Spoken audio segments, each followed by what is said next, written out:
Assalamualaikum warahmatullahi wabarakatuh. Kembali lagi di channel Radio Horor. Untuk kisah kali ini ada sebuah cerita dari tulisannya akun Twitter @netrasandekala. Dan untuk kisah yang akan saya bawakan kali ini, sebuah kisah yang berjudul Kepaten.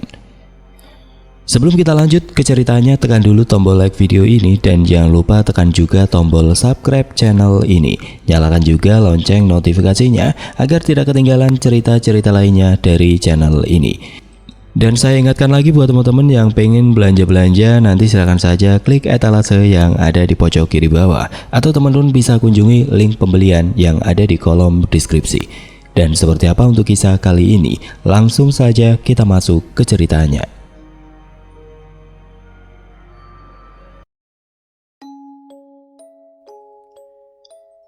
Bagaimana jadinya jika sebuah ritual budaya meminta tumbal nyawa warga desa? Desa Keranjan 1993. Ramai, tidak biasanya lapangan desa begitu penuh. Kumpulan manusia berdesakan, saling sikut dan dorong. Warga desa tetangga pun ikut datang berduyun. Banyak pula pedagang dengan semangat menjajakan jualannya. Acara ini memang sudah dinantikan seluruh warga, upacara adat untuk menyambut datangnya musim panen, sekaligus sebagai rasa syukur atas keberkahan Tuhan. Desaku berada di ketinggian, sebuah desa kecil di wilayah Jawa Tengah dengan jumlah warga yang tidak begitu banyak. Hampir separuh wilayah pemukiman digunakan untuk ladang sayuran, sisanya untuk rumah tinggal yang berjarak cukup jauh satu sama lain. Suara lonceng dari hentakan kaki para penari mulai terdengar berirama. Para penonton bersuara penuh gairah saat melihat satu persatu penari muncul dari arah tenda sederhana di belakang panggung. Mereka berjalan beriringan menjadi membentuk satu barisan. Yang paling depan biasanya kami sebut sebagai kepala suku, sedang yang lainnya sebagai dayang atau pengiring. Tidak ayal penari laki-laki tampak gagah, yang perempuan begitu ayu, sementara penari yang wajahnya dirias menyerupai sosok buto dengan gerakan dan gesturnya yang menyeramkan, mampu menjadikan puncak acara begitu meriah. Satu hentakan kaki dari kepala suku menjadi penanda awal. Dengan luas mereka berputar, melompat, dan bergerak tegas mengikuti iringan gamelan. Kuperhatikan salah seorang penari di tengah panggung. Gerakannya begitu anggun tanpa menghilangkan kesan gagah, membuat sepasang mata perempuan tertuju padanya. "Aduh, itu anaknya siapa ya, Bu? Gagah sekali," ucap seorang wanita di sampingku dengan tangannya menunjuk ke arah Setio. Aku terkekeh geli. Ternyata Setio sudah punya penggemar, sayangnya bukan wanita muda, melainkan janda parubaya. "Setio, Setio!" Terdengar teriakan di sisi lainnya. Senyumku perlahan lenyap ketika mendengar para wanita muda itu, bahkan yang sudah bersuami pun, meneriakan nama yang sama. Ngelamunin jorok yo, senyum-senyum sendiri," tegur Mas Suroso yang berdiri di sampingku. Dandanannya kali ini begitu eksentrik, menggunakan setelan baju bergaya parlente. Belum lagi rambut klimisnya itu seperti diolesi minyak jelantah. Aromanya, tidak usah ditanya, bau ikan asin bercampur keringat. "Jorok mbahmu, itu lo liatin si Setio," ucapku tidak mengalihkan pandangan. "Siapa dulu yang melatihnya? Mas Suroso," ia menjawab sambil menepuk dadanya yang sengaja dibusungkan. Aku melenguh meremehkan, bagaimana bisa laki-laki di depanku ini sangat percaya diri, berlagak seolah dia pemegang peran penting acara ini. "Melatih apa? Lawong goyang sedikit saja sudah encok," timpalku dengan kesal. "Jangan main-main cantik. Tak buktikan sekarang kalau Mas Surosomu ini bisa menari seperti mereka," ucapnya dengan satu tangannya di pinggang dan yang lainnya menunjuk ke arah panggung. "Alah, berisik Mas," jawabku jengah.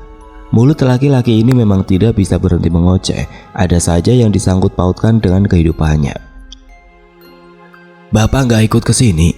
tanya Mas Suroso mengedarkan pandangan mencari keberadaan orang tuaku. "Bapak itu selalu sibuk dengan pekerjaannya, mungkin sudah lupa kalau dia masih punya anak atau sedang sibuk cari istri baru," ku jawab sambil mengerucutkan bibir dengan lengan terlipat di dada. Saat ini aku hanya tinggal bertiga di rumah dengan bapak dan adik. Ibuku meninggal saat melahirkan Setio. Bapak, jangan tanya, ia kerap pergi keluar kota untuk bekerja.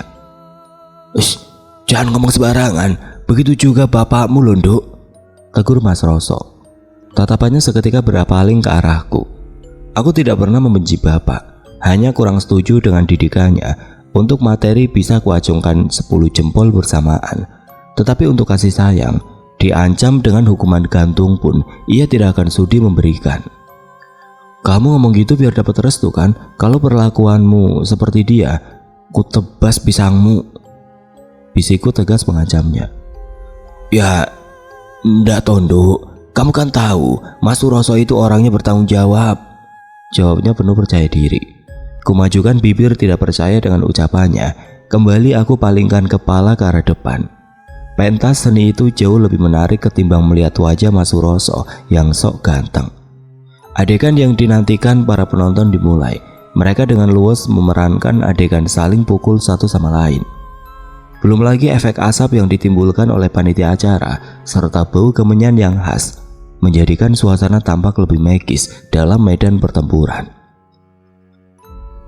Suara lecutan menggema keras. Kami serempak menahan nafas. Dari arah belakang panggung seorang laki-laki parubaya dengan baju serba hitam datang dengan melecutkan cemeti berulang kali. Kali ini suara lecutan itu dibarengi dengan lemparan bunga mawar, membuat satu di antara para penari mulai bergerak tidak terkendali. Penari itu seperti kehilangan akal. Ia berlari ke ujung panggung, mengambil ayam cemani hitam yang sudah mati dan langsung memakannya dengan beringas. Wah, edan! Sontak banyak warga yang bertepuk tangan, bahkan beberapa mundur merasa jijik.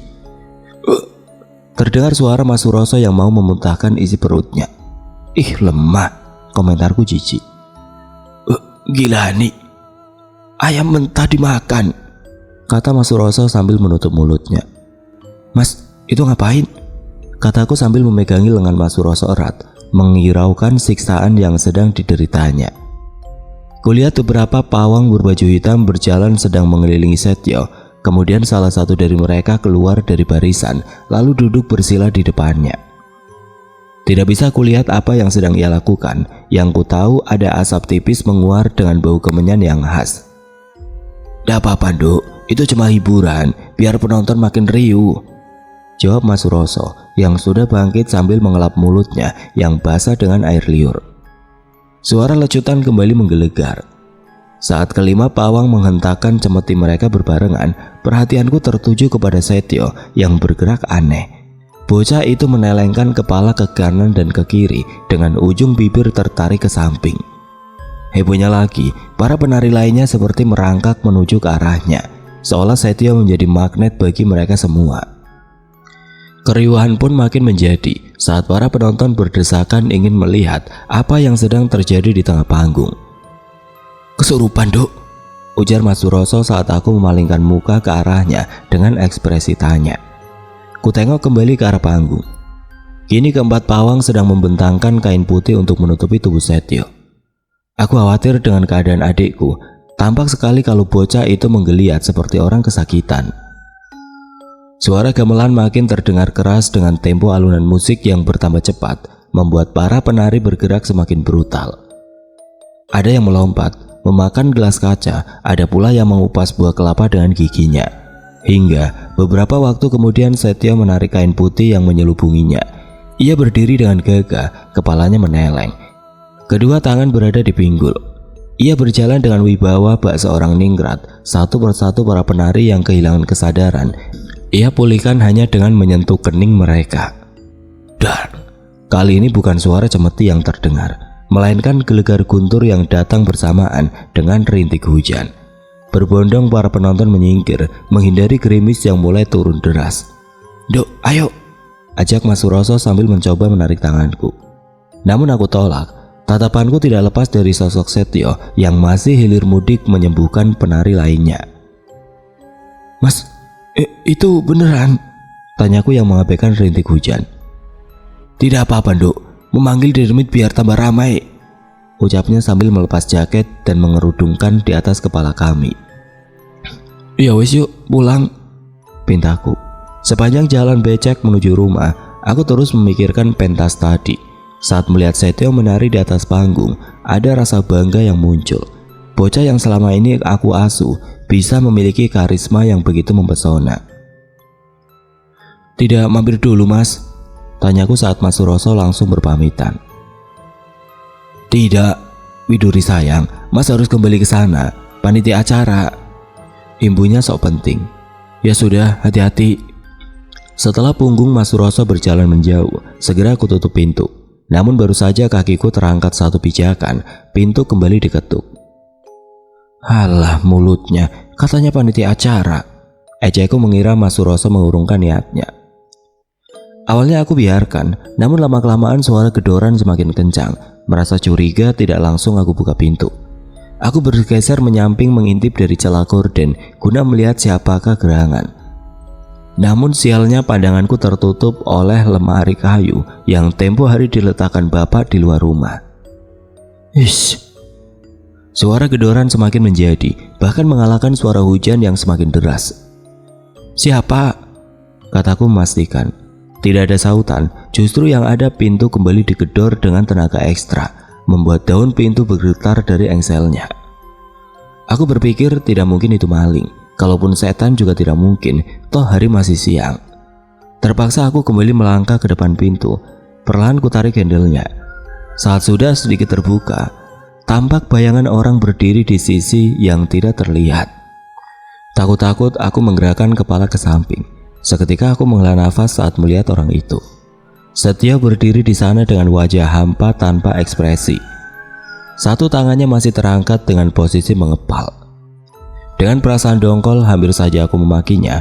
Umpatan dari bibirku sudah hampir keluar. Namun aku urungkan. Ada sesuatu yang berbeda dari sosok Setio kali ini. Ia menatapku dengan sorot mata tajam dan seringnya menakutkan. Adapun noda merah di sekeliling bibirnya. "Mikir." Aku mundur selangkah memberinya jalan. Aura Setio begitu berbeda, bahkan aku yang sudah hidup 15 tahun dengannya hanya bisa diam terpaku. Blam! Pintu kamar Setio dibanting dengan keras. "Astagfirullah," ucapku kaget. "Setio, kamu kenapa?" tanyaku pelan. Ia tidak menjawab, hanya terdengar suara geraman yang muncul. Khawatir bocah itu masih kesurupan, ku coba untuk bertanya sekali lagi. Jika masih seperti itu, aku berniat untuk memanggil Mas Suroso ke sini. "Setio."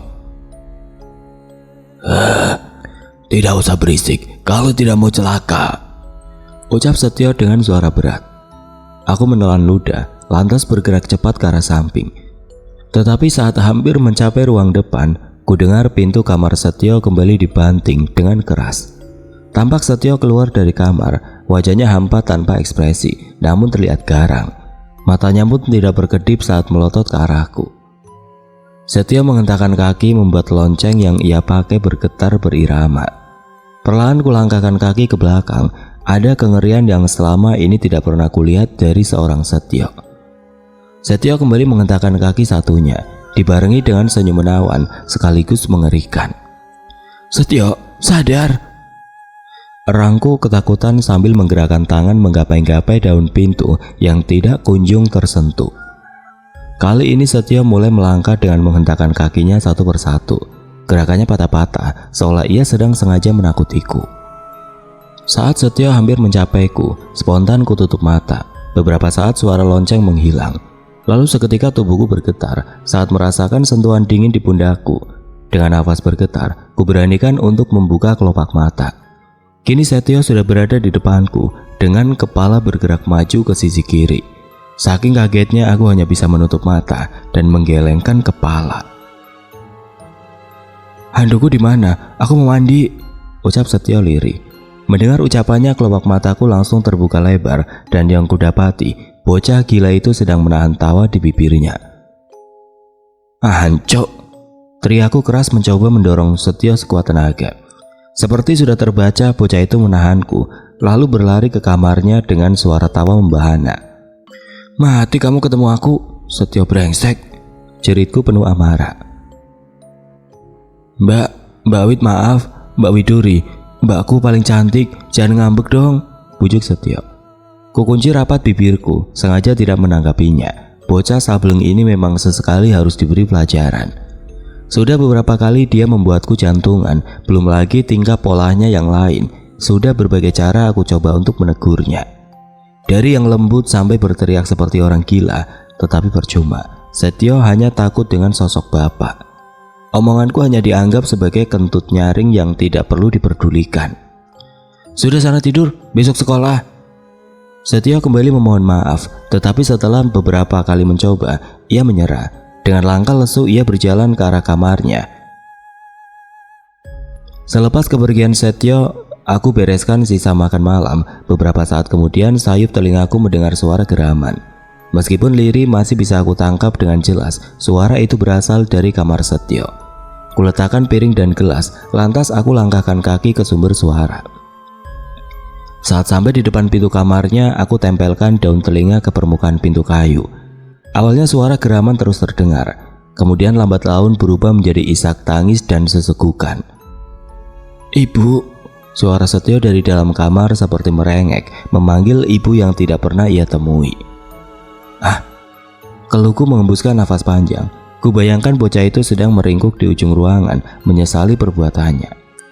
Apa aku sudah keterlaluan? Tapi bukannya Setio dulu yang memulai. Tidak tega, segera aku tarik handle pintu kamarnya. Saat pintu terbuka, seketika aku langsung menyesal. Yang kudapati tidak seperti dalam bayanganku. Dengan santainya aku lihat Setio sudah terlentang di atas kasur dengan hanya memakai celana kolor miliknya. "Bocah," ucapku risih. Buru-buru kututup pintu kamarnya dengan kekuatan super. "Setio, bangun." Sulit banget sih ya Allah," keluhku sebal. Sudah 3 kali aku membangunkannya. Yang pertama dan kedua masih manusiawi. Untuk yang ketiga kesabaran sudah habis. Kusisingkan lengan bajuku, lalu kuangkat satu dan meletakkannya di lengan Setio. Setelah itu aku sodok berulang kali dengan keras. Bukannya bangkit, ia malah mengerang menghindari kakiku dan kembali meringkuk seperti udang yang sudah dikuliti. "Terserah, mau sholat subuh ya situ, enggak ya sudah," kataku jengkel menurunkan kaki, lalu berjalan keluar kamar. Di dapur dengan hati dongkol, ku aduk nasi di atas tungku dengan kekuatan ekstra. Ingin sekali rasanya mengumpat dan menjejalkan sepanci nasi ini ke mulut Setio. Hampir setiap pagi aku selalu menemui rutinitas seperti ini.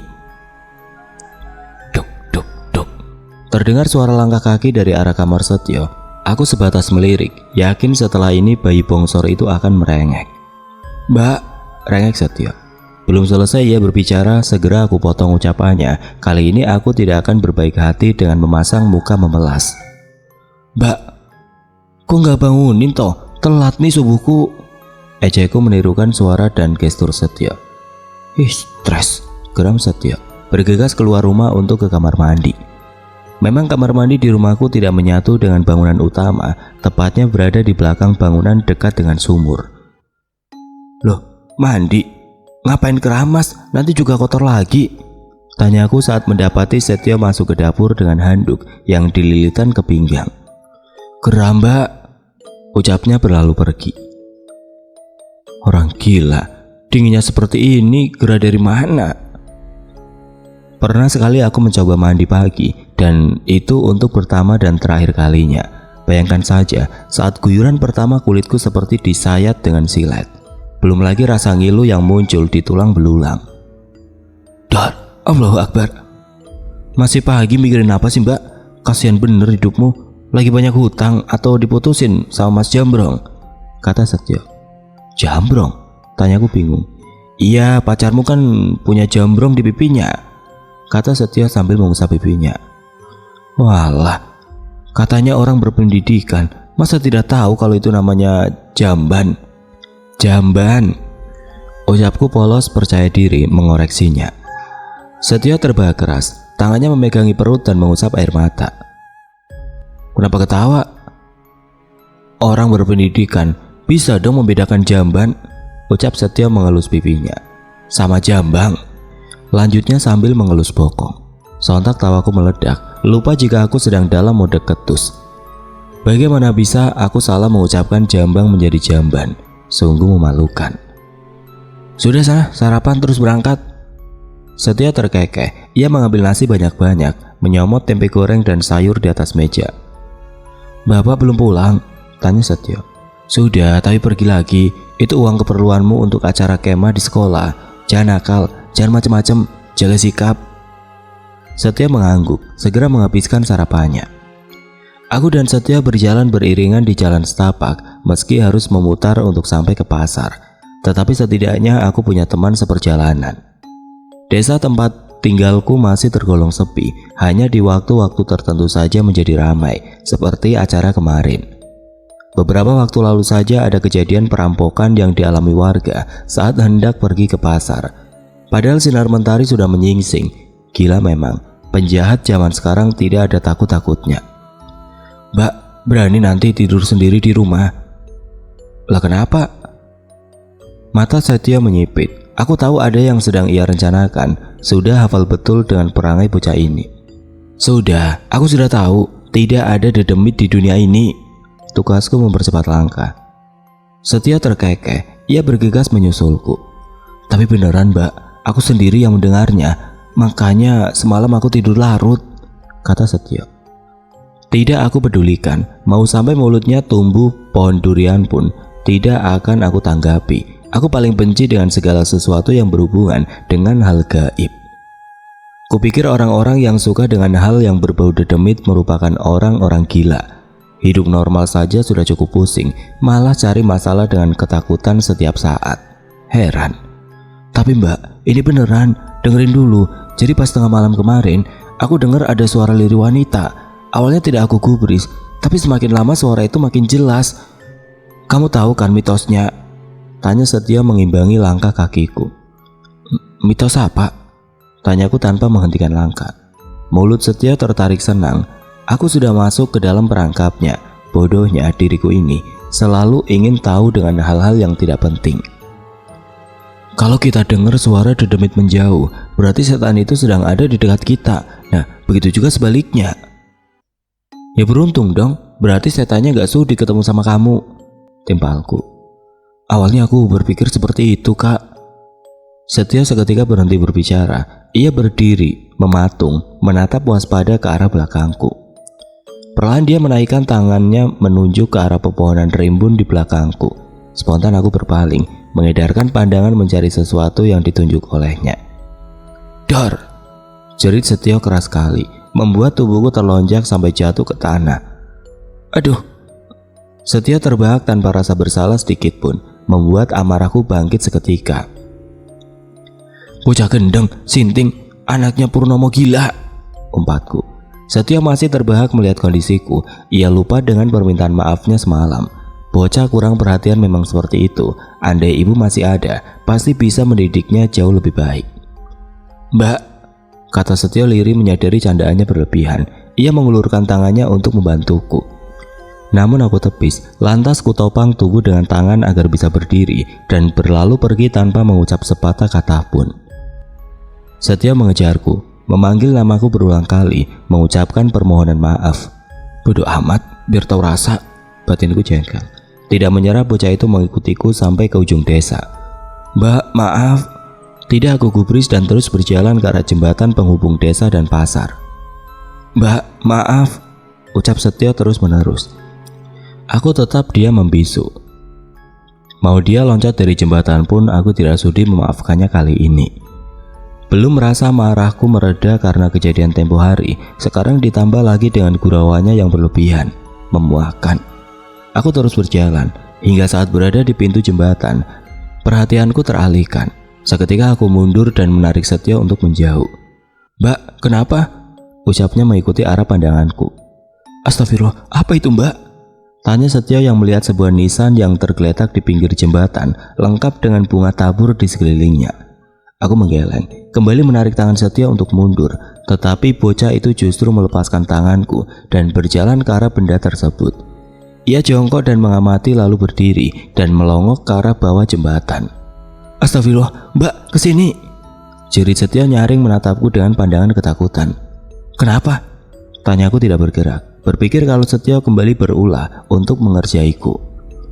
"Itu," kata Setia yang langsung bergerak cepat ke arahku. Jari telunjuknya terus mengacung ke arah bawah jembatan. Sejenak aku amati bocah itu, tidak mau terjebak lagi dengan candaannya. Namun kali ini ada yang berbeda. Sorot ketakutan benar-benar terpatri dari wajah Setio. Dengan langkah pelan, aku maju dan melongo ke bawah jembatan. Dan itulah awal penyesalan yang akan aku lalui di hari-hari berikutnya. Astagfirullah, jeriku nyaring, langsung melompat ke belakang. Kulihat ada yang tergantung dengan seutas tali. Benda itu seperti gantungan kunci yang masih tertempel di pintu kayu. Bergerak pelan saat terkena hembusan angin. Itu apa? Tanyaku memastikan. Setio menggeleng. Ia pun ragu kalau benda itu adalah tubuh manusia. Sana, lihat lagi. Itu mayat, Mbak. Orang gantung diri, kata Setio. Lihat lagi, siapa tahu itu karung beras, kataku mencoba berpikir positif. Setio tidak mau bergerak. Ia terus menggeleng, namun kupaksa dengan mendorong punggungnya. Sekali lagi kami melongo ke bawah jembatan. Benar, itu adalah tubuh manusia. Kami tanpa sadar diam dan terus memperhatikan hingga saat tubuh itu berputar ke arah kami, barulah rupa mayit itu tampak jelas.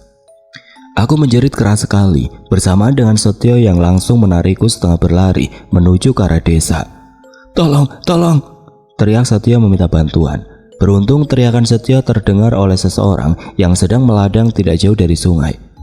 Kenapa, nak? Ucap Pak Supri. Setio tidak menjawab, tangannya terus menunjuk-nunjuk ke arah jembatan. Aku pun sama saja, kakiku sudah gemeteran tidak terkendali.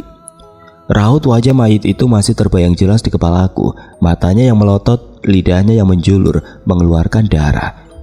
Istighfar, ada apa? Bicara pelan-pelan, ucap Pak Supri. Mayit, gantung di jembatan, ucap Setio setelah menemukan suaranya. Mayit opo? Gantung apa? Kata Pak Supri bingung. Sekali lagi kami memberitahu Pak Supri apa yang barusan kami lihat. Ia tampak ragu dengan wajah ketakutan, meminta kami untuk kembali ke desa dan mengabarkan kepada Pak Kades. Setelah sampai ke rumah Pak Kades, kami segera memberitahu apa yang terjadi. Belum sempat kami selesai bercerita, terdengar suara teriakan Pak Supri. Mayit, ada yang gantung diri.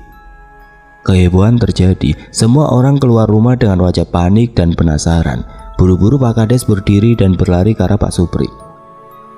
Mbak, aku takut, ucap Setio masih beringsut di sampingku. Mbok kira aku ratu siluman ular yang berani naik naga, ucapku jengkel. Dia yang laki-laki tidak menenteramkan, justru menambah pusing dengan ocehannya. Sudah, kalian tenangkan diri, bapakmu kemana? Tanya Bu Kades.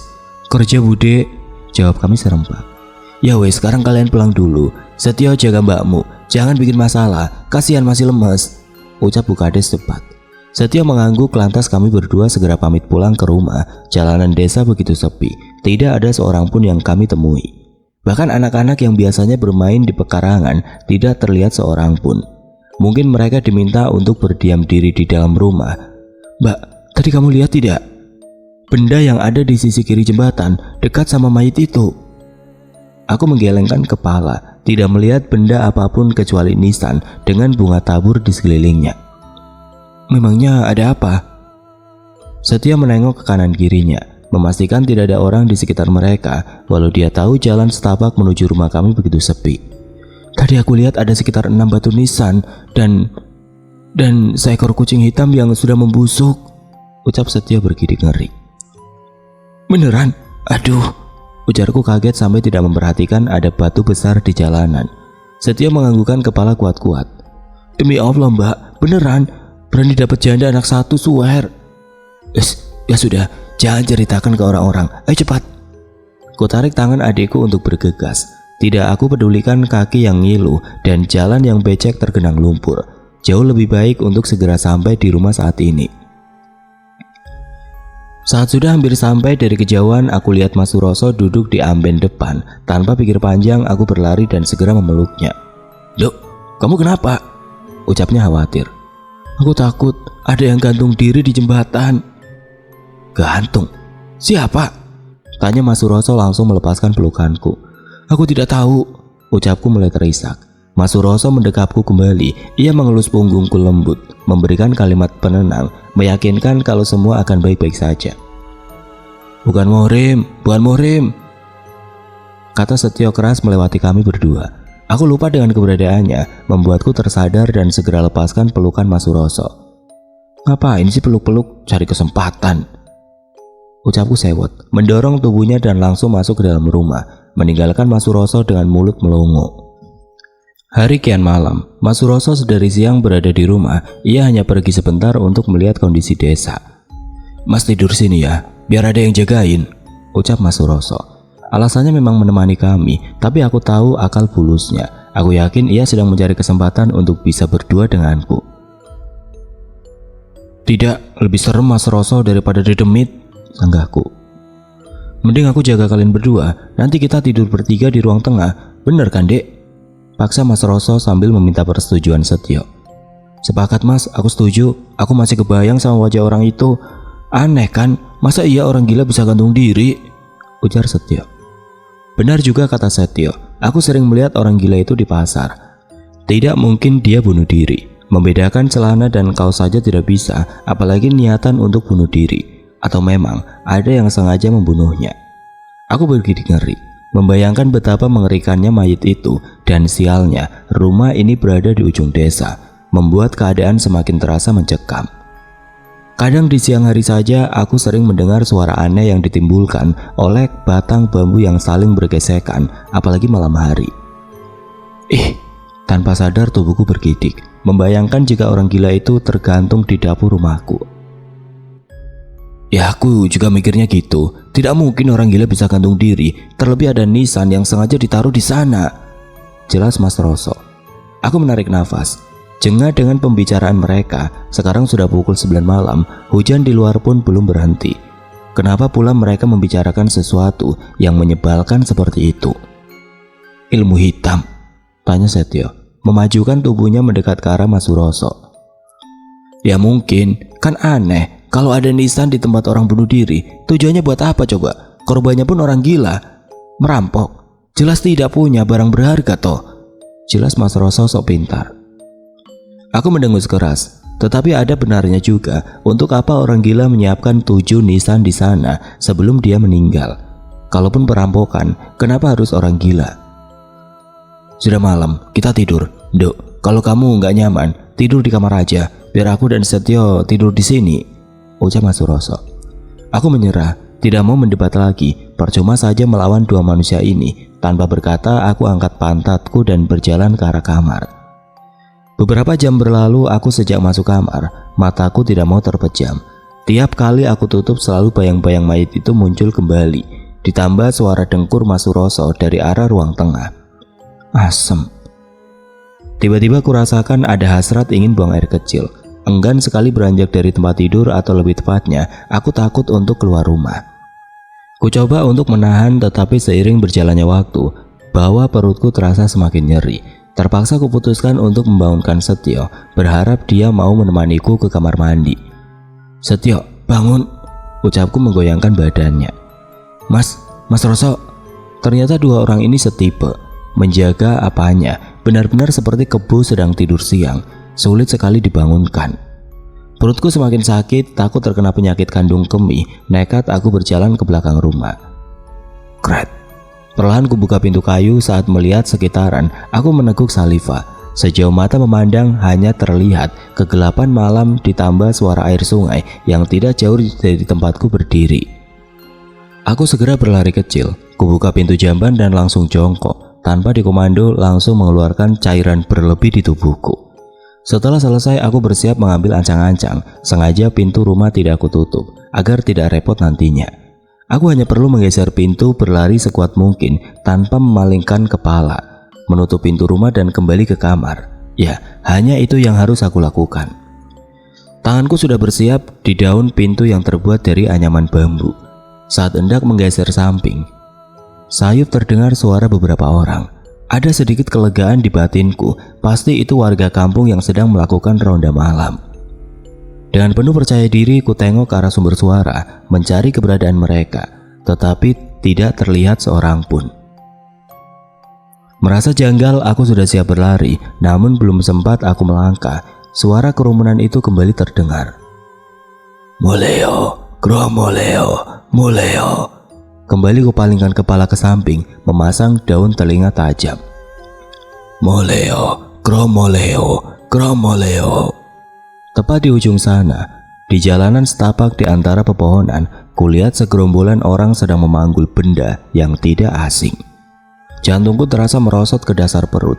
Bodohnya aku, bukannya berlari ke arah rumah, malah beringsut masuk kembali ke kamar mandi. Astagfirullah, astagfirullah, ucapku lirih. Suara-suara itu semakin terdengar jelas. Kuintip dari lubang bilik kamar mandi untuk memastikan. Namun seketika aku palingkan pandangan, menutup mata erat-erat. Tidak percaya dengan apa yang kulihat, saking gemetarannya tubuhku, sampai berdiri pun rasanya berat sekali. Kudekap mulut agar tidak mengeluarkan suara. Aku menangis dalam diam, ingin segera masuk ke dalam rumah. Siapakah gerangan orang-orang itu? Kenapa larut malam begini menggotong keranda? Apa itu prosesi penguburan jenazah di jembatan tadi?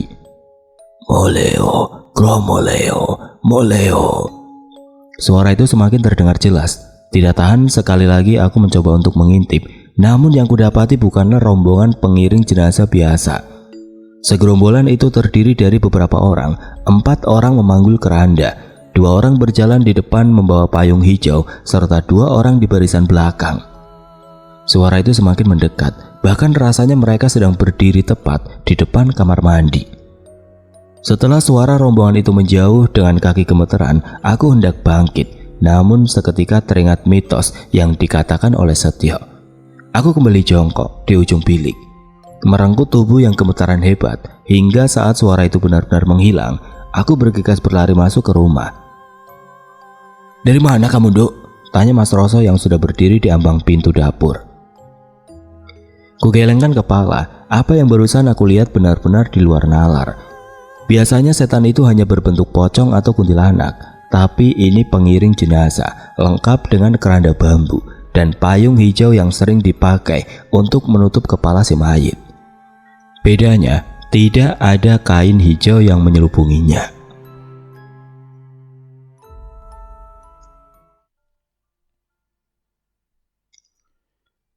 Oke teman-teman, sampai di sini dulu ceritanya. Nantikan kelanjutan kisah ini di video berikutnya. Agar tidak ketinggalan, klik tombol subscribe channel ini dan nyalakan lonceng notifikasinya. Wassalamualaikum warahmatullahi wabarakatuh.